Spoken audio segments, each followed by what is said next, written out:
الحمد للہ رب العالمین والصلاة والسلام علی سید الانبیاء والمرسلین والصلاة والسلام علی آباء سید الانبیاء والمرسلین والصلاة والسلام علی امہات سید الانبیاء والمرسلین والصلاة والسلام علی امام سید الانبیاء والمرسلین وعلی آلہ الطیبین الطاہرین وعلی آلہ واصحابہ واہل بیتہ وعترتہ وعشیرتہ اجمعین. اما بعد فاعوذ باللہ من الشیطان الرجیم بسم اللہ الرحمن الرحیم. والموفون بعہدہم اذا عاہدوا والصابرین فی البأساء والضراء وحین البأس اولئک الذین صدقوا واولئک هم المتقون. صدق اللہ العظیم. وبلغنا رسولہ النبی العظیم الرؤوف الرحیم. ان اللہ وملائکتہ یصلون علی النبی یا ایھا الذین آمنوا صلوا علیہ وسلموا تسلیما. الصلاۃ والسلام علیک یا رسول اللہ وعلی آلہ وصحبہ یا حبیب اللہ. الصلاۃ والسلام علیک یا رحمۃ للعالمین. حمد و صلاۃ کے بعد انتہائی واجب القدر حضرت قبلہ شاہ صاحب احباب اہل محبت، السلام علیکم ورحمۃ اللہ وبرکاتہ. یقیناً جو آج مجھ سے مسٹیک ہوئی کوئی حکمت تھی. شاہ صاحب بار بار اصرار فرماتے کہ میرے پاس تشریف لاؤ، ٹائم نہیں تھا کیونکہ الحمدللہ میں نے عالم اسلام میں جانا ہوتا ہے، دوسرے ممالک میں بھی جانا ہوتا ہے، تو بس اتفاق سے ایسا ہو گیا. یہ شاہ صاحب کی کرامت ہے اور کچھ نہیں. دوسری یہ بات کہ ان کی شناسائی تو نہیں تھی، فون پر ہی پہلی مرتبہ بات کی، لیکن ان کے جذبوں میں میگنیٹ پاور اتنی تھی. جب انہوں نے کہا کہ میں زہرا کا بیٹا ہوں تو میں تو اس دہلیز پر سر رکھا کرتا ہوں. میرے لیے مذہب کے مسلک کے تکلفات کوئی حیثیت نہیں رکھتے. ایک طالب علم ہوں تحقیق کا، جو قرآن کہتا ہے میں وہی کہتا ہوں. آج ہم قرآن سے ایک بات پیش کریں گے.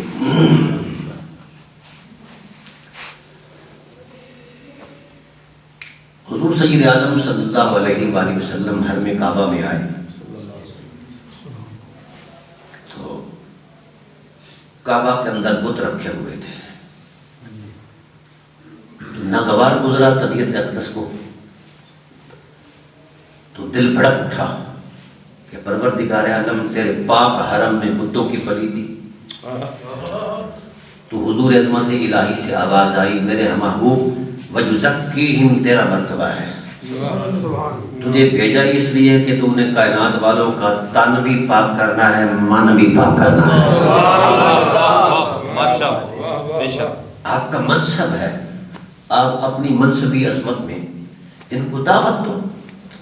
آپ صلی اللہ علیہ وآلہ وسلم نے حرم کعبہ میں کھڑے ہو کر بآواز بلند فرمایا، قولوا لا الہ الا اللہ تفلحوا. لوگوں یہ جبین نیاز اس خالق کے ہاں جھکنی چاہیے جس کا کائنات میں شریک کوئی نہیں ہے، جو کائنات کا خالق بھی ہے، مالک بھی ہے، رازق بھی ہے. ہر حسن کی ابتدا بھی ہوئی ہے اور انتہا بھی ہوئی ہے، ہر عنایت کا مبدا بھی وہی ہے، مرکز بھی وہی ہے، مرجع بھی وہی ہے. علی کل شیء قدیر ہے. تو اس وقت لوگوں نے دیکھا کہ ہمارے تہذیبی روایات جو ہیں مذہبی، اس کے خلاف آواز ہے لا الہ الا اللہ. 360 خداؤں کو پوجنے والے یہ ایک خدا کی بات کرتا ہے محمد. اب انہوں نے حضور صلی اللہ علیہ وسلم کے ساتھ سوال و جواب نہیں کیا، غصے میں آ گئے اور منہ پھیر کر کعبہ سے نکل گئے بھاگتے ہوئے. تو تب نبوت میں یہ بات ناگوار گزری. کہا پروردگار عالم کیا لا الہ الا اللہ حق نہیں؟ فرمایا تیرے حسن کی لطافت کی قسم اس سے بڑا حق کوئی نہیں ہے.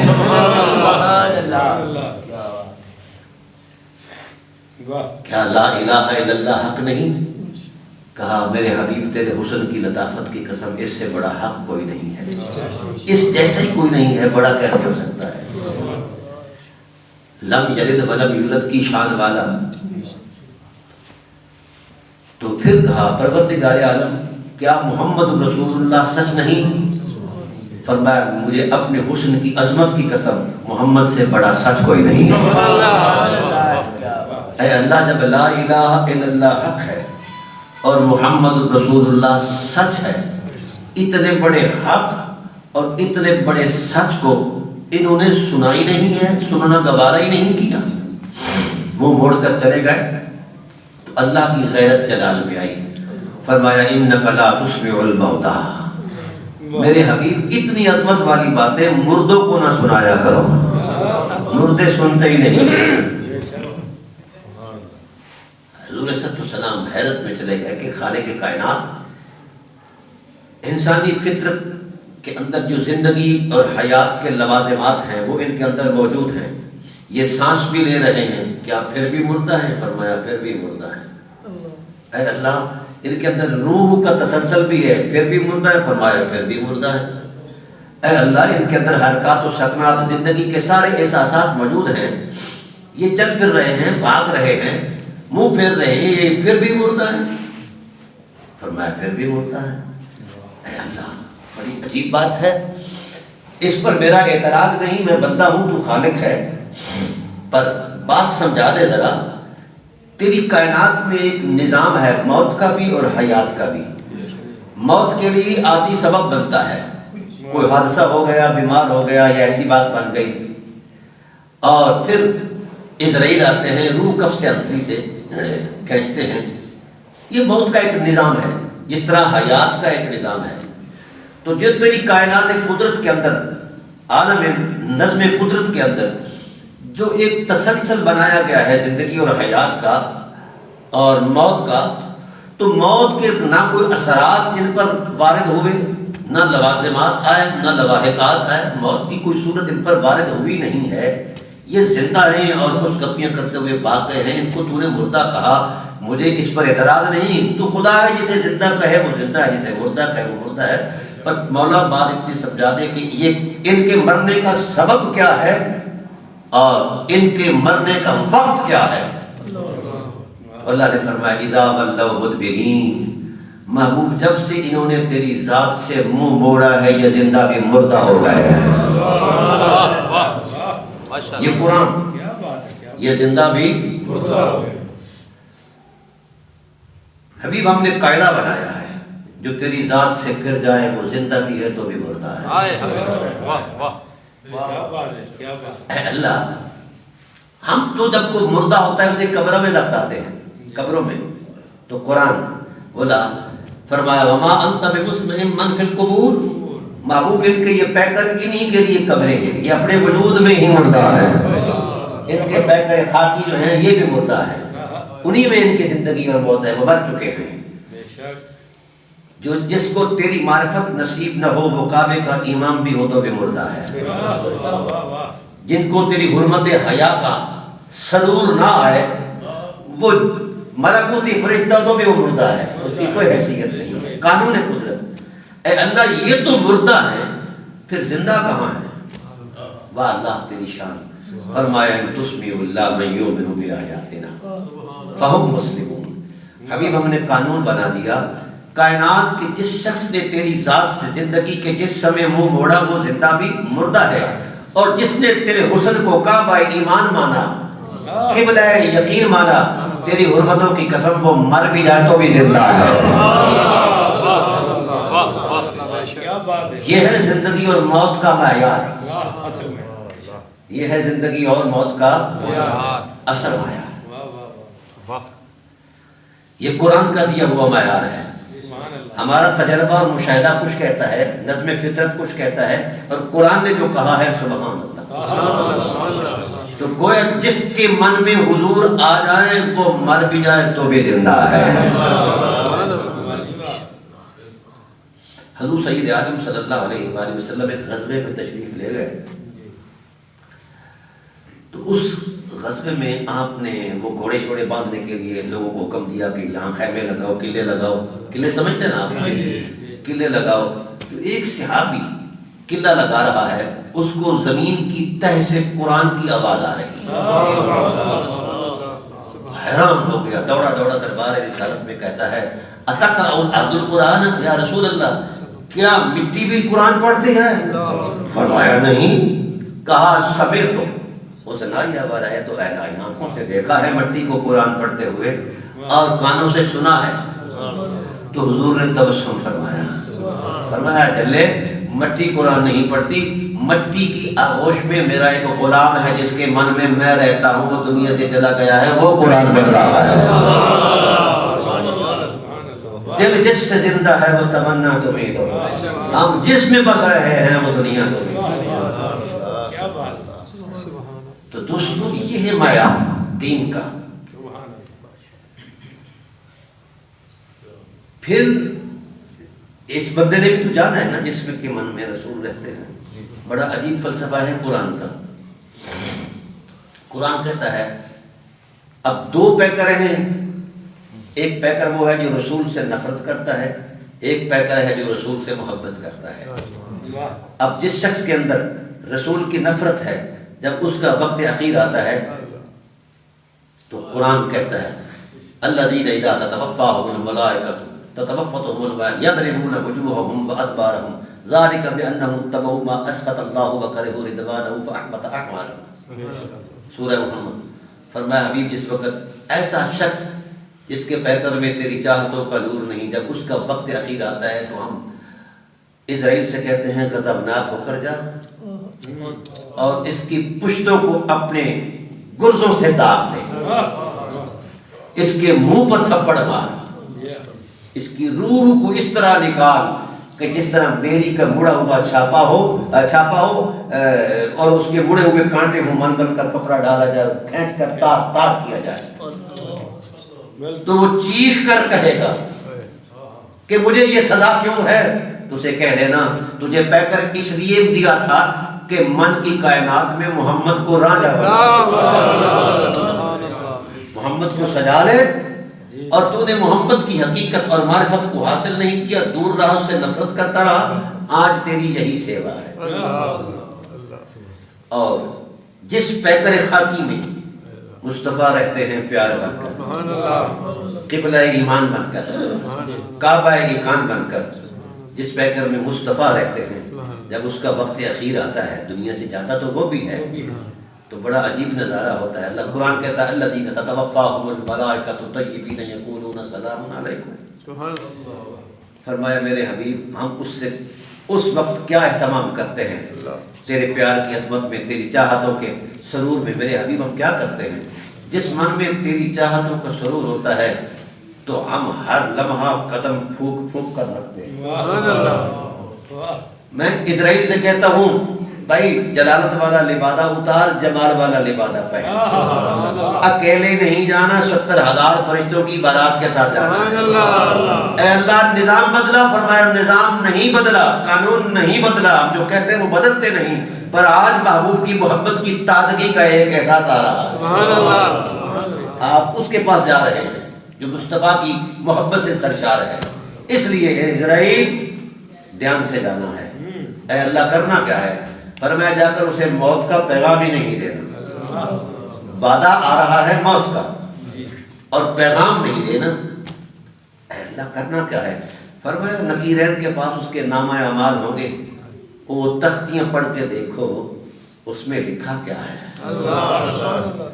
اس کا ذوق، طرز ذوق کیا تھا، زندگی کا تسلسل کیسا تھا۔ تو اس طرز ذوق کے اندر، جس طرز ذوق کے اندر وہ سرشار ہوتا تھا، اسی طرز ذوق کو دوبارہ زندہ کیا جائے۔ تو یہ کرتا تھا تم وہی کرنا شروع کر دو۔ اے اللہ فلاں صفحے پر لکھا ہے تیرے محبوب پر یہ درود پڑھتا تھا، کبھی تیرا ذکر کرتا تھا، کبھی نعت پڑھتا تھا، کبھی تیرے محبوب کی یادوں میں مست ہو کر سرشاریوں کا اظہار کیا کرتا تھا۔ اس کے اندر یہی، اس کے علاوہ کچھ نظر نہیں آیا۔ کہا جو یہ کرتا تھا اس کی عادت کے مطابق ڈھل جاؤ اور وہی کرنا شروع کر دو۔ تو فرشتے وہی کرنا شروع کر دیتے ہیں میت کو بندے کے سامنے، کیونکہ وہ خوب روح ہوتے ہیں، ملکوتی کائنات ہوتی ہے، وہ نور کے بنائے ہوئے ہیں۔ جب ان کے نورانی زبانوں سے وہ یہ کلمے، یہ زمزمے سنتا ہے، ہائے ہائے، تو سرشار ہو جاتا ہے۔ کہا کہ آج تک میں نے ایسے بندے نہیں دیکھے، نہ رشتوں میں دیکھے ہیں نہ کائنات میں دیکھے ہیں. تم کون ہو؟ کہاں سے آئے ہو؟ تو اسرائیل کہتے ہیں ہمیں تیرے خدا نے بھیجا ہے. اچھا کیوں بھیجا ہے؟ اب چاہیے تجھے تھا کہ تیرا آخری وقت ہے، یہ ریکارڈ بنا ہوا ہے. ایسا نہیں. تتوفاہم الملائکۃ طیبین یقولون سلام علیکم. آج اس لیے بھیجا ہے، آج کہتا ہے تیرا خدا کہ اسے کہو کہ تیرا خدا خدا ہو کر تجھے سلام کرتا ہے. تجھے سلام کرتا ہے. وہ تڑپ جاتا ہے کہ اس کے سلامتی کی اندر جو ایک متانت اور لطف اور سرور ہے اس سے اس کی طبیعت بدل جاتی ہے. ہاں میرے رب نے مجھے سلام بھیجا ہے، میرے رب نے مجھے سلام بھیجا ہے. اللہ اللہ اللہ. تو یار کتنا اچھا ہو کہ مجھے وہ اپنی بارگاہ میں ہی بلا لے یار. اس کے سلام کے اندر اتنا لطف اور کمال ہے اور سرور ہے اور چاشنی ہے. جب میں اس کی بارگاہ میں حاضر ہو جاؤں گا وہ خدا آمادہ ہوتا ہے کہ یار جہاں سے آئے ہو مجھے بھی لے چلو. اب روح کو جب قبض کیا جاتا ہے تو اس وقت انگ سے روح نکلتی ہے تو اللہ فرماتے ہیں دعو ہو فرشتو ہٹ جاؤ حتی انزع نفسا. کسی کو کوئی اجازت نہیں کہ اس کی روح کو قبض کرے. اے اللہ کرے کیا؟ فرمایا حتی انزع نفسا، میں جانوں اور میرے محبوب کے غلام کی روح جانے.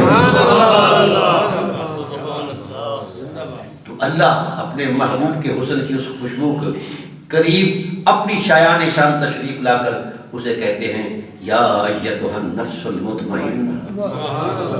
اے وہ روح، اے وہ جذبے، اے وہ احساس جس میں مصطفیٰ محبوب بن کے رہتے رہے ہیں. اے نفس مطمئنہ ارجعی الی ربک، چل یار تجھے تیرا رب لینے آیا ہے. راضیۃ مرضیہ، سر جھکا کے نہیں سر اٹھا کے آ. اس شان سے آ کہ تو تیرا خدا تو تجھ سے راضی ہو چکا ہے، تو بھی اپنے خدا پر راضی ہو کر آ.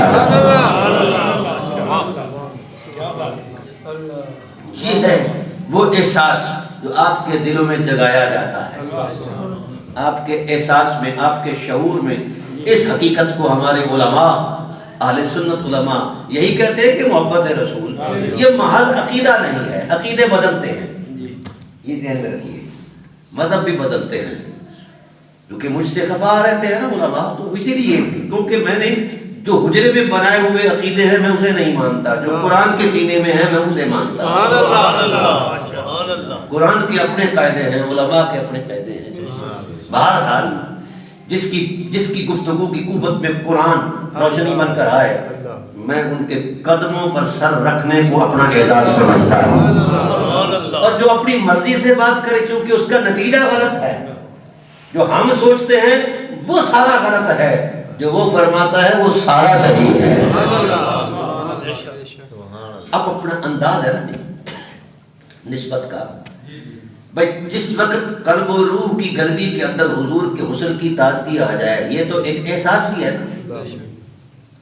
تو سلام ان اصحاب رسول کی غربت کو انہوں نے صرف اس احساس کو خیال اور یقین کے تصور میں نہیں دیکھا، وہ حسن محمد میں گم ہو گئے.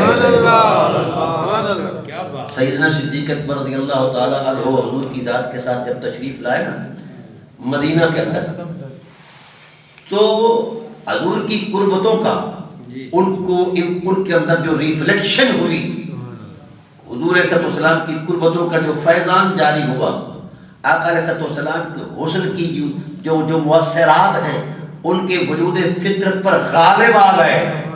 تو اہل مدینہ بھول گئے کہ محمد یہ ہیں یا یہ ہیں. فوراً چونکہ مدبر تھے مزاج شناس رسول تھے، مدبر تھے مزاج شناس رسول تھے، فوراً کپڑا حضور کی سر پر تان دیا کہ رسول اللہ یہ ہیں. تو یار کوئی اس آئینہ فطرت کو، کوئی شخص اس آئینہ فطرت کو تکے اور تک کر محبت کا اظہار کرے تو اس کا حسن اس پر غالب آ جایا کرتا ہے. اور لوگ بھول جایا کرتے ہیں، لوگ بھول جایا کرتے ہیں. اللہ اکبر. یاد رکھیے زندگی ایک ہی بار ملتی ہے، چلی جاتی ہے۔ سلام اس زندگی کو جس میں بندگی کی وہ رونق ہے جہاں بندگی بھی ناز کرتی ہے۔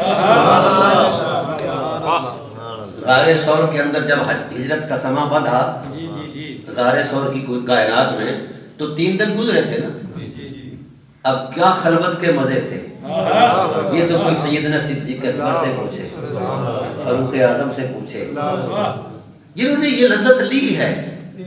ہم سن کر محظوظ ہوتے ہیں اور انہوں نے قربتوں کا نور حاصل کیا ہوا ہے، فرق کتنا ہے۔ اس لیے حضور صلی اللہ علیہ وسلم نے فرمایا کہ میرا صحابی ایک مٹھی بھر جو خرچ کر دے، کائنات کے باسی ہزاروں سونے کے جناب پہاڑ خرچ کر دے تو وہاں تک نہیں پہنچتے مرتبے میں، بلکہ صحابہ کے درمیان بھی ایک امتیاز بیان کیا اللہ تعالیٰ نے۔ لا يستوي منكم من انفق من قبل الفتح وقاتل اولئك اعظم درجة من الذين انفقوا من بعد وقاتلوا وكلا وعد الله الحسنى۔ سبحان اللہ، یہ قرآن کی آیت ہے۔ کہا حبیب جنہوں نے تیری ذات کے ساتھ ان لمحات میں وفا کی جب مشکلات کو بھی پسینہ آ رہا تھا، والموفون بعہدهم اذا عاہدوا والصابرین فی البأساء والضراء وحین البأس۔ کمال کے ہیں وہ بندے جو تیری ذات سے وفا کرتے ہیں، سبحان اللہ، اہل وفا، خاص کر ایسے حالات میں عہد والصابرین فی البأساء، جب وفا کی عظمت میں انہیں چکی پہ پیسا جاتا ہے، حالات کے تناظر میں مشکلات کو بھی پسینہ آ رہا ہوتا ہے، کبھی حالت جنگ میں کھڑے زخم کھا رہے ہیں اور کبھی کچھ کر رہے ہیں، کبھی ہجرت کا سفر کر رہے ہیں، اپنے بال بچوں کو چھوڑ رہے ہیں، تو مشکلات تو ہیں نا جی۔ تو ایسے حالات میں مضبوط کر کے مصطفیٰ کی ذات کی وفا میں اتر جانا تو کہاں تک لے جائے گا یہ سلسلہ؟ ہائے ہائے ہائے، تو یہ وفا کی رونق ایک جذبہ تھا یار، لیکن اس جذبے میں وفا کا اتنا سرور تھا کہ قرآن بن گیا۔ آتا ہے نا قرآن میں ثانی اثنین اذ ہما فی الغار اذ یقول لصاحبہ لا تحزن۔ یہ مزے تو کوئی اس سے پوچھے جس نے خلوت میں بیٹھ کر وہاں، اور کوئی کائنات کی فرشتے بھی غار کے باہر رہے۔ کیا نکتہ ہے، کیا کہہ رہے ہیں ڈاکٹر صاحب؟ قرآن کیا ہے؟ وَأَنزَلَ جُنُودًا لَّمْ تَرَوْهَا، وَأَنزَلَ جُنُودًا لَّمْ تَرَوْهَا، قرآن ہے نا۔ حبیب جس وقت آپ غار میں داخل ہوئے تھے نا، مجھے پتا تھا کہ پیچھے کفار آ رہے ہیں، تو میں نے اہتمام کیا ہے، فرشتوں کی ایک کھیپ بھیجی ہے جو غار کے دہانے پر پہرا دے رہے تھے، ٹھیک ہے۔ اور غار کے اندر جو ایک خنکی کا ماحول بھی تھا، خرد و نوش کا سامان بھی تھا، بکری کا دودھ بھی تھا، غار کے باہر جو اہتمام تھا، حضرت اسماء بنت ابی بکر صدیق رضی اللہ تعالیٰ عنہما خبر بھی لے کر آتی جاتی تھی، آپ کا غلام وغیرہ، یہ سارے اہتمام تھے نا جی۔ عامر بن فہیرہ، بھائی سبحان اللہ۔ تو جب کفار غار کے دہانے پر آئے تو وہ وفادار جذبہ وفا میں معراج پر پہنچا، تڑپ گیا کہ اب اوپر آ گئے ہیں، صرف جھانک کر ہی دیکھنا ہے نا، تو خوف اپنی ذات کا نہیں، حسن یار کے جلووں کا۔ کیا بات ہے، کیا بات ہے، اپنی ذات کا نہیں۔ واہ جی واہ پروفیسر صاحب، واہ واہ واہ، کہا یا رسول اللہ یہ پہنچ گئے، تو فرمایا لا تحزن، یہ گفتگو ہو رہی ہے غار میں، ابھی قرآن تو نازل ہی نہیں ہوا، گفتگو آپس میں ہے صاحب وفا کی اور صاحب حسن گفتگو آپس میں ایک دوسرے کے ساتھ ہے۔ لیکن تعجب خیز اس بات پر تعجب والی بات یہ ہے کہ وہاں صرف یہی بات ہے، جذبوں کا جذبوں سے تبادلہ ہو رہا ہے، وفا کا حسن سے مکالمہ ہو رہا ہے، کیا پروانہ حسن ہے۔ اسی لیے تو ڈاکٹر اقبال نے کہا کہ پروانے کو چراغ، بلبل کو پھول بس، صدیق کے لیے خدا اور اس کا رسول بس۔ کیا بات ہے، کیا بات ہے یار، وہاں سے کوئی خطرے والی چیز آئے میری طرف، تو مجھے حضرت کہے کہ نہیں میں ہوں، تو یہ وفا ہے نا. تو سلام اس وفا کو جو باہر کی کائنات میں خلوتوں کا ایک نور بنی، اور اس کا ٹائٹل کتنا بلند ہوا، خدا کا آسمان چھوٹا ہے وفائے صدیق بڑی. یہ رسول کی گواہی ہے. کیا بات ہے. سبحان اللہ. آسمان کے سارے تصورات چھوٹے ہیں. واہ. جب ام المومنین حضرت عائشہ صدیقہ سلام اللہ علیہا نے پوچھا نا جی جی جی کہ یا رسول اللہ آپ کے بلند وقت غلاموں میں کوئی اتنا بلند وقت بھی ہے جس کی نیکیاں اتنیاں ہوں جتنیاں آسمان کے سینے میں ستاروں کی رونق ہے؟ تو حضور نے برجستہ فرمایا کہ ہاں یہ تو میرے عمر کا ٹائٹل ہے. تو بی بی صاحبہ تعجب کرتی ہیں. حضور نے کہا کہ آپ سمجھتی ہیں کہ شاید اس ٹائٹل پر تیرے بابا کا نام آتا. کہا یا رسول اللہ میرے آقا میرے سرتاج میرا تو ذہن یہ تھا کہ وہ ہر وقت آپ کے ساتھ التزام میں رہتے ہیں. ہاں لازم اور ملزوم حقیقتیں رہتی ہیں آپ کے دونوں حقیقتیں دونوں وجود. تو میں نے تو سمجھا کہ یہاں اس ٹائٹل پر ان کا نام آئے گا. کہا ہاں آپ کے بابا کی وہ غار والی نیکی اتنی بڑی ہے کہ خدا کا آسمان چھوٹا ہے، ستاروں کی نگاہ کم ہے. تو قرآن کریم نے دیکھو حضرت صدیق اکبر بھی چلے گئے دنیا سے، آپ صلی اللہ علیہ وآلہ وسلم بھی تشریف فرما گئے کاشانہ راہ میں، لیکن قرآن میں ان جذبوں کو زندہ بیان کر کے ایک شعور دیا گیا ہے کہ بندے چلے جاتے ہیں مر جاتے ہیں وفائیں نہیں مرنے دیتے. جب تک قرآن قرآن رہے گا. سیدنا صدیق اکبر رضی اللہ تعالیٰ عنہ کا ٹائٹل تشخص اس میں کسی عقیدے اور عقیدت کی بات نہیں ہے یا مذہب شذب والا چکر نہیں ہے، کیونکہ مذہب دے دروازے اچھے تے راہ عشق دا موری ہوں اے عالم فاضل نگا نہ دے دے جو لگدا سو چوری ہوں پٹ پٹ اٹا وتے مارن درد بنا دے کھوری ہوں راز ماہی دے عاشق جانن کی جانن یار گلوری ہو. اے گلوری ہوں ذرا کینو آکھدے گالڑی گالڑی تسی لڑ پوسو میرے نال. سبحان اللہ نا بولنا مولوی بڑے پٹدے نے بس اتنا ہی ٹھیک ہے. سبحان اللہ.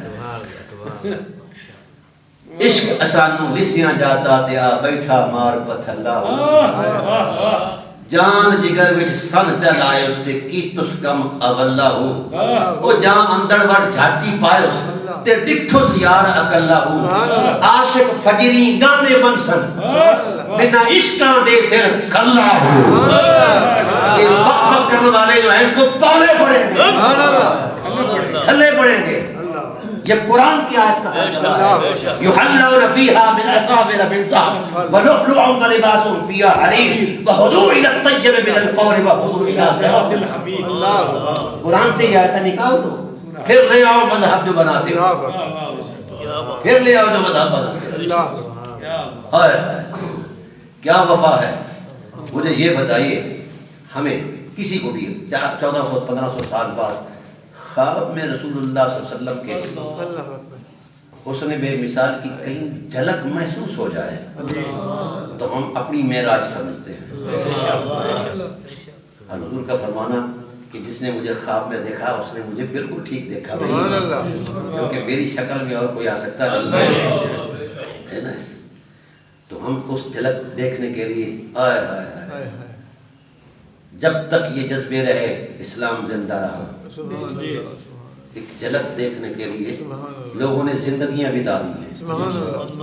حضور زہد الانبیاء بابا فرید الدین مسعود گنج شکر رضی اللہ تعالیٰ عنہ اس عالم امر میں جانے کے لیے اس مقام پر اس نے بے مثال کی تازگی کو محسوس کرنے کے لیے بے قرار ہو گئے اور پریشان ہو گئے. گھر چھوڑا بار چھوڑا کہ جب تک محبوب نظر نہیں آئیں گے گھر نہیں لوٹوں گا. یہ ہے عشق. ابھی ہم لکیریں کھینچ رہے ہیں نبوت پر اتنی ہے ایسی ہے. یہ لکیریں حجرہ ساز ہیں. عشق دی ریت سارے جہاں تو جدا نہ راہ بے خدا نہ قرا بے خدا جتھے چاہے جھکا دے وے عاشق دسر نہ کعبہ تے نہ کربلا بے خدا. عشق قائل بلندی تے پستی دا نہیں مان چھڑدا ہے یوسف کی ہستی دا نہیں عشق کرتا ہے حافظ اپنی مرضی دے کم نہ اشارے خدا نہ کرتا عاشق سوئی حقیقی بابو جڑا قتل مشروق دے بننے ہوں جت ول ویکھے راز ماہی دے لگے اسے بننے ہوں مکھ نہ موڑے تے رخ نہ پھیرے باویں سہ تلواراں کھنے ہوں سچا عشق حسین علی دا سر دے کے بھی راز نہ بننے ہوں یہ عشق حضور صلی اللہ علیہ گھر سے آ گئے جنگل میں رہنے لگ گئے اب کھانا پینا تو وہاں میسر نہیں تھا انسانی فطرت تھی پتے شتے بھی کھائے لیکن نہ چل سکے گر گئے وجود اقدس جو تھا بارہ تھا لہیم شہیم تھا جنگل کے جانوروں نے سمجھا کہ خوراک ہے نوچنا شروع کر دیا عشق اور ہے خیال اور ہے خیال میں پلیتی موجود ہے عشق میں شرک بھی جو ہے عشق میں کسی غیر کا خیال ہی شرک ہے لا الہ عشق کی ابتدا ہے ہم نے صرف تکلم کیا ہے کہ ہم پڑھتے ہیں کلمہ جو لا الہ کی حرمت میں کھو گئے ہیں کعبہ کے خبر شباس نیامت جو اس حسن میں کھو گیا ہے وہ واپس آیا ہی نہیں ہے وہ اپنی ذات میں واپس نہیں آیا دنیا میں کیسے واپس اللہ حضور صلی اللہ علیہ وسلم گرے ہوئے ہیں جانور نوچ رہے ہیں لیکن عشق تیری غیرت پر قربان جسم نوچ رہے ہیں پرندے مگر درندے مگر عشق نے سی نہیں آخر میں ایک کوا آیا کہاں آیا وہ آ کر ادھر ادھر ہڈیوں پر تلاش کرتا ہے اپنا خوراک ہڈیوں پر تو کچھ نہیں تھا چلتے چلتے ایک جگہ بچ گئی تھی یہ آنکھ کے ڈیلے یہاں تک کسی کا منہ نہیں پہنچا تھا آنکھ کا ڈیلا جب کبے نے چونچ بھری آنکھ میں اور کھینچنے لگا پھر عشق بولا کاگا کاگا کھائیو مورا چڑ چڑ کھائیو ماس ایک دو نینا راکھیو موہے پیا میرا مدنیاس ایک دو نینا راکھیو موہے پیا ملڑ دیا کاگا کھائیو کھائیو مورا چن چن کھائیو ماس ایک دو نینا راکھیو موہے پیا ملڑ دی آس یہ ہے عشق یہ ہے صدیق کے ایمان کی گواہی 900 سال بعد 1000 سال بعد ہم بھی بڑے نعرے مارتے ہیں صحابہ کرام کے علیہ رضوان کے یہ یہاں سے اوپر نہیں ہے عشق گواہی مانگتا ہے ثبوت مانگتا ہے کردار مانگتا ہے جس دن ہم اس کردار پر اتر آئے تو اسلام غالب آ جائے دیکھنے میں صدیق اکبر نحیف البدن ہے پتلا دبلا بابا ہے لیکن وجاہت کتنی ہے شرق سے غرب تک شرق سے غرب تک دنیا کانپتی ہے ان کے نام سے کیوں کانپتی ہے وجود پتلا ہے لیکن عشق کی جو طاقت ہے اس میں اتنی میگنیٹک پاور ہے کسی کو سانس نہیں لینے دیتی یہ جذبے جب تھے آیا حضرت صابر پیا کلیگری صابر واہ واہ واہ بڑا وجود ہے عشق کا وہ قرآن پڑھ رہے ہیں یوں قرآن کی سورہ حجرات کی آیت پڑھ رہے ہیں وَعْلَمُوا أَنَّ فِيكُمْ رَسُولُ اللَّهِ یہاں رک گئے قرآن نے کہا اے ایمان والو یقین کرو محمد تمہارے من میں رہتے ہیں یہ قرآن میں 2 مرتبہ آیا ہے رک گئے اور من میں جھانکنا شروع کر دیا تو من میں اپنے آپ ہی نظر آئے رسول نظر نہیں آئے رک کر گئے کہ اے اللہ قرآن سچا رسول سچا اور میں نے دیکھا ہے کہ قرآن کہتا ہے کہ من میں رسول رہتے ہیں تم میں رسول ہیں تو مجھ میں تو کچھ نظر نہیں آیا تو آواز آئی طریقت کے بندے ہو شیخ سے پوچھو حضور زہد الانبیاء سے پوچھا حضور قرآن پڑھ رہا ہوں پڑھتے پڑھتے قرآن آ گیا کہ رسول مومن کے من میں ہے تو میں نے من میں جھانکا تو مجھ کو تو میں ہی نظر آیا آئے واہ فرید تیری ذات کو سبحان اللہ کہا صابر جب تک تم خود میں خود ہو تو خود کو خود سے ہی نظر آؤ گے نا خود ہی نظر آؤ گے نا او بھائی خود کو خود سے ہٹاؤ، کیونکہ قرآن آگے کہتا ہے اسی طرز کرام میں لو یطیعکم فی کثیر من الامر لعنتم ولکن اللہ حبب علیکم الایمان وزینہ فی قلوبکم وکرہ الیکم الکفر والفسوق والعصیان اولئک هم الراشدون۔ کہا اور محمد کے ہوتے ہوئے تم بھی ہو، یہی کفر ہے۔ مصطفیٰ کی مرضی کے سامنے مرضیاں بس یہی فلسفہ امت سمجھ جائے تو فرقے شرکے ختم ہو جائیں، یہ مولویوں کی لڑائی ختم ہو جائے۔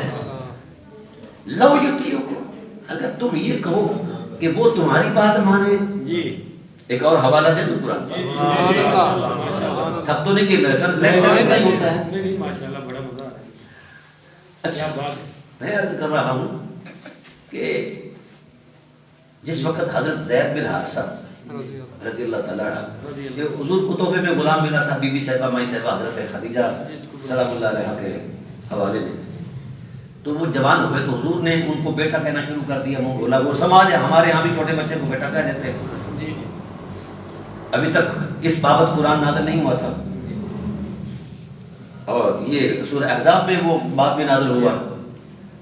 تو جب وہ جوان ہوئے تو مائی صاحبہ نے کہا کہ آپ کا بیٹا جو ہے منہ بولا، اس کی شادی کرو، جوان ہو گیا ہے۔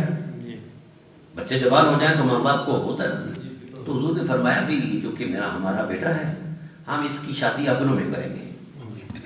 حضرت زینب کو پیغام نکاح بھیجا، تو حضرت زینب نے کہا میں قریشی ہاشمی اور یہ غلام میرا کفر نہیں بنتا، اس لیے میں آمادگی کا اظہار نہیں کرتی۔ حضور نے ان کے بھائی جعفر سے کہا کہ بھائی سے سمجھاؤ، انہوں نے کہا کہ ہماری برادری کیا آئے گی، ہمارا سماج ہے، قبائلی معاملات ہیں، تو یا رسول اللہ یہ بڑا مشکل کام ہے۔ ابھی یہ باتیں ہو رہی تھی، جبرائیل آ گئے، کیا کہا، بڑا جملہ کہا، ہائے ہائے ہائے، بڑا جملہ کہا کہ بلا پیر صاحب۔ قرآن کہتا ہے وَمَا كَانَ لِمُؤْمِنٍ وَلَا مُؤْمِنَةٍ إِذَا قَضَى اللَّهُ وَرَسُولُهُ أَمْرًا أَن يَكُونَ لَهُمُ الْخِيَرَةُ۔ یہ کیسا ایمان ہے تمہارا، کسی مومن کے لیے یا کسی مومنہ عورت کے لیے یہ جائز ہی نہیں کہ حضور کے ہوتے ہوئے وہ ہو، رسول کی مرضی کے سامنے تمہاری مرضی، اس کا ایمان ہی کوئی نہیں جو رسول کے سامنے اپنی مرضی اور اپنا اختیار جتاتا ہے۔ مَا كَانَ لَهُمُ الْخِيَرَةُ وَمَا كَانَ لِمُؤْمِنٍ وَلَا مُؤْمِنَةٍ إِذَا قَضَى اللَّهُ وَرَسُولُهُ أَمْرًا أَن يَكُونَ لَهُمُ الْخِيَرَةُ۔ آگے قرآن کہتا ہے، جس نے یہ جملہ قرآن کا بڑا عجیب ہے جو ربط ہے، اذا قضى اللہ، رشتہ تو رسول نے مانگا ہے، تو قرآن کیوں کہہ رہا ہے اذا قضى اللہ، کہ اللہ مانگ رہا ہے، اور یہ قضا یقضی سے ہے، اس کا مطلب یہ ہے کہ یعنی رشتہ مانگا نہیں، فیصلہ ہے خدا کے رسول، ٹھیک ہے نا۔ جب رسول کسی بابت فیصلہ فرما دے پھر مرضیاں ختم۔ جب سے تورے سنگ لاگے نین پیا، ہم بھول گئے کونین پیا، اذا قضى اللہ ورسولہ۔ تو رسول کے ہوتے ہوئے کوئی ہو تو وہ غلطی پر ہے، رسول کی مرضی کے سامنے اگر اپنی مرضی کا اظہار کرے تو وہ امام مسجد کیوں نہ ہو، وہ غلطی پر ہے، سمجھ آ گئی۔ اور پھر یہ کیا فلسفہ ہے قرآن کریم کا، بہت سارے نظائر ہیں قرآن پاک کے اندر، وقت کے دامن میں اتنی گنجائش نہیں، میں نے واپس جانا ہے۔ تو عرض کر رہا تھا کہ غار ثور کی حرمتیں قرآن کی زینت بنی ہوئی ہے نا، اس حقیقت کا کسی کو انکار ہے؟ اچھا آئیے، اس حقیقت سے پہلے بھی ایک حقیقت ہے اسی ٹائٹل پر، وہ اگرچہ ہمارے ہاں اس کو مروج نہیں لیکن ہے حقیقت۔ یہاں ایک آیت اتری ہے، وہاں 1300 آیات اتری، اور اس پر پی ایچ ڈی ہو چکی ہے، مصر میں چوتھی پی ایچ ڈی ہو رہی ہے۔ وہ یہ ہے کہ یہاں عظمت وفا کا ایک تسلسل تھا، سیدنا صدیق اکبر رضی اللہ تعالیٰ عنہ۔ اب یہاں مکڑی کا جالا بھی ہے، کبوتری کا انڈا بھی ہے، فرشتوں کی کھیپ بھی ہے، اور اندر خرد و نوش بھی ہے، اور کئی سارے اسباب مجسر ہیں، یعنی سارا تمام پروٹوکول موجود ہے۔ یہاں تک چلا گیا پروٹوکول کہ وہ کھرے وہ نقوش قدم بھی ہٹا دیے گئے کہ کوئی یہاں تک ایسا نہ پہنچ پائے. یہ اللہ تعالیٰ کا اہتمام ہے. اور کیا قدرت نے اسے مقام کیا کہ آسمان چھوٹا ہے, وہ جذبوں کی رانائی اتنی بڑی ہے کہ آسمان پر غالب ہے نا. اس سے پہلے ایک ٹائم پیریڈ گزرا ہے جس کی تاریخ 3 دن نہیں, وہ 3 سال ہے. کتنا ہے؟ 3 سال. یہاں پروٹوکول ہے, وہاں شیب ابی طالب میں صرف انگارے برساتا ہوا سورج ہے, اور جلتے سلگتے ہوئے انگاروں کی طرح وہ پتھر ہے. وہاں 3 سال. اور وفا کی ایسی ایک داستان تحریر کی جا رہی ہے کہ عظمت وفا بھی وہاں سلام کرتی ہے. عظمت وفا بھی وہاں سلام کرتی ہے. بنی ہاشم کو, سرکار ابو طالب علیہ السلام کو اور ان کے خاندان کو سوشل بائیکاٹ کے ذریعے ادھر بھیج دیا گیا, ادھر چلے گئے 3 سال. اچھا کیا تھا کفار مکہ کا ٹائٹل کیا تھا کہ ہم نہ لا الہ الا اللہ کہیں گے نہ کہنے دیں گے. یہی بات تھی جب ہم نے قرآن سے شروع کی تھی. تو اب بڑی عجیب سی فلسفی ہے کہ یہ ٹائٹل حفاظت رسول کا, اور کیا اسٹریٹجی ہے, کیا حکمت عملی ہے حضرت ابو طالب علیہ السلام کی کہ کفار آس پاس تلواریں لے کر کھڑے ہیں قتل کرنے کے لیے. جب شام سورج ڈھلتا ہے, شام پڑتی ہے, آقا علیہ السلام کو نمایاں جگہ پر سلا دیتے ہیں, ہے نا ایسا, نمایاں جگہ پر سلا دیتے ہیں. اس وقت اندھیرا پڑ جاتا ہے, شناخت کے لیے ذرا مشکل ہوتی ہے براہ راست نظریں, تو پھر وہاں علی سے کہتے ہیں اصبرن یا بنی فالصبر احجا کل حی مسیرہ الی الشعوب فالصبر بلاء والبلاء الشدید لفداء الحبیب وابن الحبیب. علی جانتے ہو آس پاس کارڈن آف کیا ہوا ہے پورا ایریا, پورے ایریا کو کفار مکہ جو ہیں یہ قتل کرنے کے لیے, قتل و غارت کے لیے, رسول کو قتل کرنے کے ہدف بنانے کے لیے یہ تیار ہیں. لہذا ان کا بھی وار خالی نہ جائے, ہدف ان کو بھی ملے, پر اس مقام پر علی تو ذبح ہو جا, محمد کو بچا لے. یہ وہ وفا کی تحریر ہے. 3 سال تک علی سوئے وجد کرتے ہوئے مقتل نبوت پر. ایک یہ بھی تاریخ ہے, ایک یہ بھی تاریخ ہے. اس تاریخ کا بھی احترام ہونا چاہیے. غار ثور کی تاریخ کا ایک الگ سے تقدس ہے, اس کی حرمت کو کروڑوں سلام, لیکن ایک یہ بھی حقیقت ہے. اور پھر یہ 3 سال کا ہے.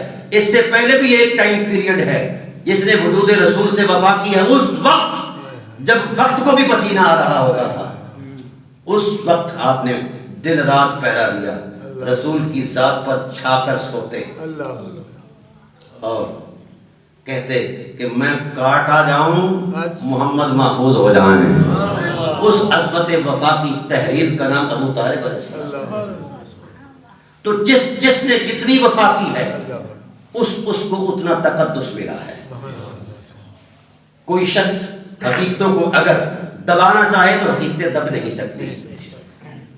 سیدنا صدیق اکبر رضی اللہ تعالیٰ عنہ ایک مرتبہ کہنے لگے کہ جہاں پناہ عالم صلی اللہ علیہ وسلم, میرا دل چاہتا ہے. آپ نے پوچھا نا کہ یار بڑی تیری پیار اور وفا کی عظمتیں ہیں, کوئی دل کی بات سنا, جو ایسا ارمان ہو جو دل میں عرصے سے مچل رہا ہو. تو کیا ارمان تھا, کیا زندگی تھی؟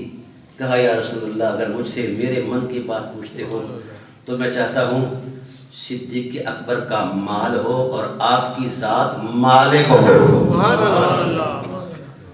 میری بیٹی ہو, آپ کی خادمہ ہو. یعنی یہ وہ لوگ ہیں جنہوں نے اسلام کو دیا ہے, لیا کچھ نہیں. یہ وہ تحریریں ہیں. اسی لیے قرآن ان تحریروں کو اپنے سینے میں محفوظ رکھے ہوئے. جس نے لمحہ بھر کے لیے وفا کی اسے یہ شرافت ملی. انصاف کا پہلو نہیں چھوڑنا چاہیے. ہر تحریر دیکھو نا جی, ابراہیم علیہ السلام کا قرآن میں 600 آیات میں ذکر ہے. کیوں ہے وہ بندہ؟ لیکن اللہ کا خلیل کیوں ہے؟ اذ ابتلی ابراہیم ربہ بکلمات، یہ قرآن ہے نا. ابراہیم کو اللہ نے آزمایا بہت ساری باتوں سے، فَأَتَمَّهُمْ، قرآن نے گواہی دی کمال کا بندہ ہے، ان کو تمام کر دیا، مکمل کر دیا. بھائی 3 چیزیں انسان کی مرغوب ہیں، ہے نا ایسا؟ جان، مال اور اولاد. جب جان کا وقت آیا تو جناب ابراہیم علیہ السلام نارے نمرود میں کودے. یہ ہے نا، میں تفصیلات میں نہیں جاؤں گا. مال دینے کا وقت آیا تو صرف اللہ کے اسم پر سب کچھ لٹا دیا. جب خواب کی ایک بات آئی اصبح کما فانظر ماذا ترى، تو یہ خواب تھا، آزمائش تھی. کس کی؟ حسن کی. اور سامنے وفا تھی تو چھری پھیری، ہے نا ایسا؟ ہائے ہائے. یہ قرآن کے جو قصے ہیں داستان سرائی نہیں، یہ آنے والی حقیقتوں کی نشاندہی ہے. اس لیے قرآن کہتا ہے فَاعْتَبِرُوا يَا أُولِي الْأَبْصَارِ. تو بھائی ابراہیم علیہ السلام نے جب وفا کی تو قرآن نے کہا انی جاعلک للناس اماما، پوری انسانیت کے لیے آپ امام. اب یہ ایک تحریر وفا تھی. زمانہ گزر گیا، 3500 سال کا زمانہ. حضرت اسماعیل علیہ السلام سے لے کر حضرت رسول خدا صلی اللہ علیہ وسلم تک عرب میں کوئی پیغمبر نہیں آیا. لیکن یہ بات اتنی پرانی تھی کہ لوگوں نے اس قصے کا انکار کر دیا. یہ کیسے ہو سکتا ہے کہ سگا باپ اپنے بیٹے کے گلے پر چھری پھیرے؟ ایسا ہو سکتا ہے؟ نہیں ہو سکتا. تو جس وقت اس اعجاز نبوت کا انکار ہوا تو اولاد ابراہیم میں سب سے پہلے عبد المطلب علیہ السلام آئے. کہا اس اعجاز نبوت کی گواہی میں دیتا ہوں، میں اپنے بیٹے کے گلے کا چھری پھیرتا ہوں. پھر یہ وقت گزر گیا، عربوں نے معافی مانگی کہ ہم ایسا نہیں کرنے، یہ وہ. پھر لوگوں نے یہ چوکے چوراہوں پر یہ باتیں شروع کر دی، یار کیسے ہو سکتا ہے. جب یہ اعجاز نبوت زد میں آیا تو انہوں نے کہا کہ کون ہے جو اس حقیقت کی تصدیق کرے. تو سید بطحہ جناب ابو طالب علیہ السلام میدان میں آئے. کہا جناب ابراہیم میرے جد کریم ہیں، انہوں نے ایک اسماعیل دیا ہے، میں سارے اسماعیل پیش کروں گا. تو دین کردار دیتا ہے، کردار مانگتا ہے، خیال نہیں دیتا اور نہ خیال مانگتا ہے. خیالوں سے دنیا آباد نہیں ہوتی، کرداروں سے دنیا آباد ہوتی ہے. تو اس لیے قرآن کریم نے جو زندگی کا فلسفہ بیان فرمایا، فلسفہ وہ یہ ہے کہ جس من میں مصطفیٰ ہیں وہ تہ خاک ہو تو بھی زندہ ہے، سبحان اللہ. عالم عمر میں ہو تو بھی زندہ ہے، ارواح میں ہو تو بھی زندہ ہے. اور اگر جس من میں مصطفیٰ نہیں، وہ کعبہ کی چھت پر بھی ہو تو بھی مردہ ہے. یہ قانون ہے، قدرت ہے. یہ میری بات ساتھی سی سمجھ آ گئی ہے؟ کوئی ایسی بات تو نہیں کہی جو میں قرآن سے ہٹ کر بات کر رہا ہوں. دوستو یہ وقت ہے حضور کی ذات کے ساتھ وفا کا، وقت ہے خالص عقیدت کا اور عقیدے کا، صحیح سوچ کا، کردار دھونے کا. یہ بحث کیوں چھڑی ہوئی ہے شاہ صاحب؟ وجہ کیا ہے؟ ہم کردار دے رہے سے آ رہی ہیں. جب لوگ کردار دیتے تھے بحث نہیں کرتے تھے. کوئی صحابی آتا تو کسی صحابی کا کوئی عمل دیکھتا تو چونکہ اس کے تجربے میں نہیں ہوتا تو وہ کہتا رأیت رسول اللہ قضا، مجھ پر برسنے والے میں نے رسول اللہ کو ایسے دیکھا ہے. پھر اس کی ساری شریعت سمجھاتی، بس رسول اللہ کا حوالہ آ گیا، دیکھا جو حسن یاد تو طبیعت بچت گئی. اطاعت شیعی کے یہ جذبے ہوں تو بحث کے لیے وقت ہی کوئی نہیں ہے. بحث تب ہوتی ہے جب من پلیت ہو، من سچا ہو. بحث نہیں ہے، بحث کے لیے وقت ہی نہیں ملتا. مجھے بتایا جائے سیدنا صدیق اکبر رضی اللہ تعالیٰ عنہ کی رفاقت کتنے سال رہی؟ چلو اعلان نبوت کے بعد 23 سال ہے، ایسا ہے نا؟ ویسے تو آپ کی رفاقت پہلے سے ہے نا جی. مجھے بتایا جائے کتنی بحثوں میں انہوں نے حصہ لیا ہے. بعض فقہی مسائل پر جب اصحابہ کرام کے معاملات آپس میں ایک دوسرے کے دلائل کی بات آتی، حضرت عمر ہیں یا حضرت ابوبکر صدیق ہیں، وہ کہتے ہیں یار بحث کا وقت نہیں ہے، جب کبھی کوئی ایسا موقع ہے نہ کسی کو سمجھ آئے تو علی المرتضیٰ کے دربار میں چلا جائے یا ان کو بلا کے مسئلہ حل کرایا جاتا ہے. تو یہ وقت بحث کا نہیں ہے.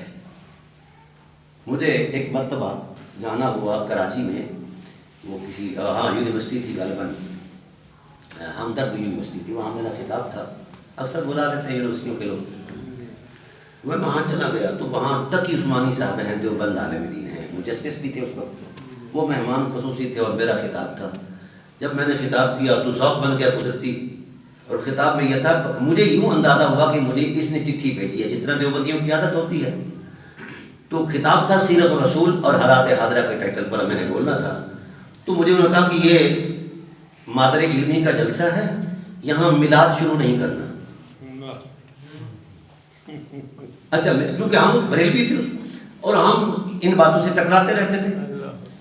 یہ میلاد مناؤ نہ مناؤ میں میری چونکہ فرضیت میلاد پر میری کتاب پہلی آئی تھی، پہلی کتاب ہی میں نے بولی تھی، اور 1800 قرآن کی آیات میلاد پر میں نے پیش کی.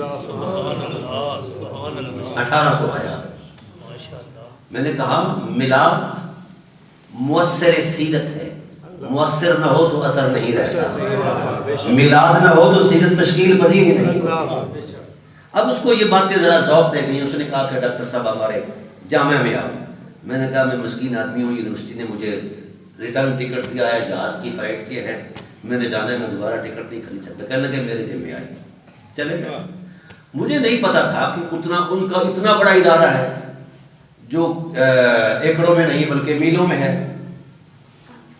اچھا ان کا جو دارالافتاء تھا اس میں 100 مفتی ہوئے بیٹھے ہوئے تھے.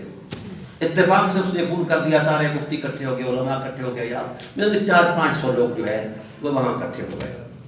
وہاں اس وقت ہمارے اس زمانے میں یہی باتیں تھی کہ رسول اللہ صلی اللہ علیہ وسلم کچھ جانتے ہیں یا نہیں جانتے، یا یہ یا وہ فلاں فلاں فلاں. تو ہوا یہ میری آخری بات ہے کیونکہ میں نے واپس جانا ہے. وہاں یہ صورت بنی کہ چونکہ وہ بڑے علماء تھے اور سارے صاحب علم تھے اور دیوبندی زیادہ پڑھتے ہیں. مجھے کہنے لگے کہ آپ خطاب فرمائیں. میں نے کہا طوطی کی آواز میں کارخانے میں، یہ بڑھتی نہیں بات. جہاں اتنا علم اکٹھا ہو میرے جیسا ایک مسکین آدمی کیسے؟ کہنے لگے نہیں جی. سب نے کہا، میرے وہ قدرتی ہتھے چڑھے ہوئے تھے. میں نے کہا آج موقع سے پیدا اٹھا، کیونکہ دیوبندیوں کا مختلف خیال تھا ہمارے معتقدات سے. تو میں نے کہا کہ جناب والا ایک مسئلہ بر صغیر میں اٹھا ہوا ہے دیوبند اور بریلی علماء کے درمیان، میں اس کی اصلاح چاہتا ہوں. ہاں اس وقت زیر بحث حضور کی ذات ہے، وہ حاضر ہیں ناظر ہیں نہیں ہیں، مٹی میں مل گئے ہیں یا زندہ ہیں یا فلاں، یہ چیزیں میں سن رہا ہوں. حضور کو نبی مانتے ہو؟ سب نے ہاتھ کھڑے کیے. ہاں. میں نے کہا سبحان اللہ. میں نے کہا حضور کے وجود سے نبوت ہٹا دو تو صرف نبوت کا جائزہ لو، حضور کی وجود کا، حضور کے پیکر کا جائزہ نہ لو. تو آپ میں سے کوئی صاحبی علم ایسا ہے جو نبوت کو ڈیفائن کرے کہ نبوت کی کوانٹیٹی کیا ہے اور کوالٹی کیا ہے، یعنی اس کی کمیت اور کیفیت کیا ہے. بتاؤ وہ کیا شے ہے؟ وہ کاغذ کا چٹھا ہے یا کوئی تانبے کی رکابی ہے یا کیا شے ہے نبوت؟ یعنی ایک ہے لفظ نبوت، ایک ہے لفظ نبوت. لفظ نبوت نون بے اور واو اور تے کے ساتھ مرکب ہوتا ہے. لفظ کی اپنی کوئی پرسنالٹی نہیں ہوتی. لفظ اس وقت تک بنتا ہی نہیں جب تک کہ لفظ کے بنانے والے کے ذہن میں معنی نہ ہو. پہلے معنی ہوتا ہے پھر لفظ اس کی دلالت کرتا ہے کہ یہ ہے. تو بھائی جب معنی نہیں ہے تو لفظ بنتا ہی نہیں ہے. تو پہلے معنی ہے پھر واضح لفظ بناتا ہے اس کے حسب معنی. بھائی میں نے کہا مفتی صاحبان حضرات، ایک ہے لفظ نبوت جس کا مرکب یہ ہے، اور ایک ہے مرتبہ نبوت جس نبی کو ملتا ہے وہ سارے مرتبہ. لفظ بھی بغیر معنی کے جو اس کی حقیقت ہے جسے نفس نبوت کہتے ہیں. کیا کہتے ہیں؟ نفس نبوت. وہ اصل ہے جس پر یہ ساری حقیقتوں کا مدار ہے. تو بھائی یہ بتایا جائے لفظ نبوت تو ان سے مرکب ہوا، نون بے واو اور تے سے، اور پیکر نبوت جسے نبوت ادا کی گئی. جس نے نبی کو نبی بنایا وہ ہے نفس نبوت. وہ کیا شے ہے؟ چکرا گئے سارے مولوی، بڑے محدث، بڑے مفکر، بڑے چلے بلے، بڑا پتہ نہیں کیا کیا تھے وہ جسٹس صاحبان. میں نے کہا بتاؤ نفس نبوت کیا ہے. میں کھڑا ہو گیا یوں کر کے. اب وہ اس کو کہے کیوں نہیں مارے، وہ اس کو کہے، وہ اس کو کہے، وہ اس کو کہے کہ یار یہ آپ کہو. تو وہ اٹھے مولانا جسٹس صاحب، کہنے کے ڈاکٹر صاحب اگر آپ نے مسئلہ چھیڑا ہے تو یہ بتا کر جائیں کہ نفس نبوت کیا ہے. میں نے کہا جو مجھے پتا ہوتا تو میں اہل علم سے پوچھتا، میں گھر ہی اس کا جائزہ لے لیتا. میں تو پوچھنے آیا ہوں. میں کہ کائنات علم کا کوئی حرف، کوئی لفظ، کوئی عقیدہ، کوئی تھنکر، کوئی مفکر یہ بتا دے کہ نفس نبوت کیا ہے. ساری کائنات خاموش ہے، علم خاموش، عالم خاموش. کسی علم کے دائرے میں نفس نبوت کو ڈیفائن کیا ہی نہیں کیا. یہ جو ہماری کلامی کتابوں میں آتا ہے کہ نبی وہ ہوتا ہے یہ تو اس کی ذمہ داری کا ایک اشاریہ ہے. یہ مطلب مجھے کوئی کہے کہ قاری صاحب یا مولانا صاحب، تو وہ یہ قرآن کا تشخص تو نہیں، قرآن پڑھنے کی وجہ سے مجھے کہا جاتا ہے. تو مجھے کیا پتا کہ قرآن کیا ہے، اس کے اثرات کیا ہیں. ٹھیک ہے نا. تو میں نے کہا بولیے، کوئی نہ بولا. میں نے کہا پھر کہا 10 مرتبہ میں نے کہا بولیے. کہنے کہ جی یہ ہمارے بس کی بات نہیں ہے. میں نے کہا مجھے کہنے کہ آپ بتائیں. میں نے کہا جی میرے بھی بس کی بات نہیں ہے. جب وہ مطمئن ہو گیا میں نے کہا جس بات پر علم اور عالم دونوں خاموش ہیں، جس حقیقت پر علم اور عالم دونوں خاموش ہیں، تو کس نے آپ کو حق دیا ہے کہ اس حقیقت پر بحث کرو؟ کیا کہتے ہیں، زندہ باد. آپ کو حق ہی نہیں. کیا قدرت نے آپ کے ذمہ لگایا ہے کہ نبی کی چھان بین کرو، وہ آگے کا جانتا ہے اور پیچھے کا. سب علم ٹوٹ گئے. اس لیے قرآن نے کہا کہ لوگوں جب ساری کائنات میں غور کرو تمہیں قدرت کے اثرات نظر آئیں گے، اور کائنات میں نوابی سے قدرت میں غور کرو کائنات کے سارے اثاثے میں، تاکہ تمہیں اللہ کی شان خالقیت کا انداز اور یقین ہو. اور قرآن کی آیات میں غور کرو تاکہ میری الوہیت کے حسن کے جلووں کا یقین آئے. لیکن جب مرتبہ محمد آئے غور حرام ہو جاتا ہے. یہاں ایمان لایا جائے، محمد کو صرف مانا جائے، اس پر بحث حرام ہے. مصطفیٰ کو صرف مانا جائے. ملا اعظم کی طرح شراش کسی بھی نسل کا ملا ہو، اس کی کوئی حقیقت نہیں ہے نفس نبوت کی عظمت کے سامنے. وہ پابند ہے، وہ ایمان لائے، اور جس کا ایمان ہوتا ہے وہ بحث نہیں کرتا. 1,44,000 صحابہ ہیں. کسی نے رسول پر، ذات رسول پر، نفس رسول پر کبھی بحث کی ہے؟ اور ظالموں جنہوں نے دیکھا ہے وہ بحث نہیں کرتے. وہ کیا کہتے ہیں؟ جب سے تورے سنگ لاگے نین پیا ہم بھول گئے کون ہے. تو دوستو اس طرف آؤ جدھر قرآن کہتا ہے بحث نہیں، ایمان. کیا کہا؟ ایمان. اور جن کے اندر ایمان ہے وہ بحث نہیں کرتے. اللہ میری اور آپ کی حاضری کو شرف قبولی سے سرفراز فرمائے. آگے بڑھو، آگے بڑھو، حسن رسالت کے قریب آ جاؤ. فیض رسالت اپنے آپ پر طاری کرو. صورت محمد کی حرمت کا یقین کرو، سیرت محمد کو اپناؤ. یہ مذہب ختم ہو جانے چاہیے.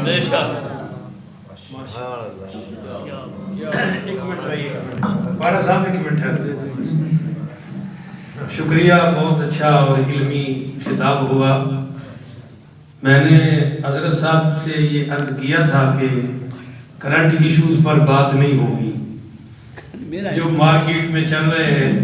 حضرت نے مجھ سے فرمایا تھا کہ ٹھیک ہے، مگر ابھی آپ نے ابو طالب کو علیہ السلام بھی کہا اور ان کو کوشش فرمائی کہ سیدنا صدیق اکبر سے بھی اونچا دکھایا جائے. تو اس میں گزارش یہ ہے کہ ہم سنی اعلیٰ حضرت کے ساتھ ہیں. فتاویٰ الرضویہ کی 29ویں جلد میں کفر ابی طالب پر اعلیٰ حضرت رحمۃ اللہ علیہ نے 60 دلائل قائم فرمائے ہیں. اور امت کے تمام محدثین نے ابو طالب کو طبقات صحابہ میں شمار نہیں کیا، تو کیا اب ہم سب کو کافر کہیں گے 1400 سالہ صحابہ کو، تابعین کو؟ اور پھر حضور صلی اللہ علیہ وسلم نے جب کلمہ پیش کیا تو انہوں نے کلمہ نہیں پڑھا۔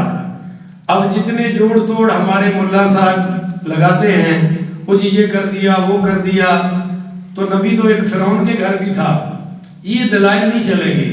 ساری فضیلت شروع ہوتی ہے کلمہ طیبہ سے، اور ہم ڈاکٹر صاحب کی ادمن خدمت میں عرض کر رہے ہیں کہ سیدنا صدیق اکبر رضی اللہ تعالیٰ عنہ کی فضیلت بھی کلمہ طیبہ سے شروع ہو رہی ہے۔ بات کلمے کی ہے، کلمہ آپ دکھا دیں، ہم بھی آپ کے ساتھ نعرہ مستانہ ابھی لگا دیتے ہیں۔ ان کا جنازہ ٹھہر جائے، میں آپ کی بات میں بولا نہیں تھا، آپ میری میزبانی قبول فرمائیں۔ میں ابو طالب کا جنازہ آپ دکھا دیں، کس نے پڑھایا، کیسے پڑھا گیا، ہم ابھی آپ کے ساتھ نعرہ مستانہ لگاتے ہیں۔ ہم تو پہلے ہی سید ہیں، آپ تو اب تشریف لا رہے ہیں، ہم سید ہیں، ہمارا گھرانہ ہے، پر کیا کریں ہم مجبور ہیں۔ اور پھر پوری 1400 سالہ تفاسیر کو دریابرد کرنا پڑے گا، اور ان مفسرین محدثین پر کفر کے فتوے لگانے پڑیں گے۔ اور بہرحال ہمارا اس معاملے میں ابھی تک تو پلہ اعلیٰ حضرت کے ساتھ ہے، الا یہ کہ ڈاکٹر صاحب جیسی کوئی ہستی ہمارا مان تران توڑ دے اور ابو طالب کا کلمہ پڑھنا سکھا دے کہ یہ انہوں نے کلمہ پڑھا ہے۔ ہم ان کو دکھاتے ہیں کہ سیدنا ابو بکر نے کلمہ کیسے پڑھا، سیدنا عمر نے کیسے پڑھا، حضرت عثمان نے کیسے پڑھا۔ ہم ان کو یہ بھی بتاتے ہیں کہ مولا علی نے کیسے پڑھا۔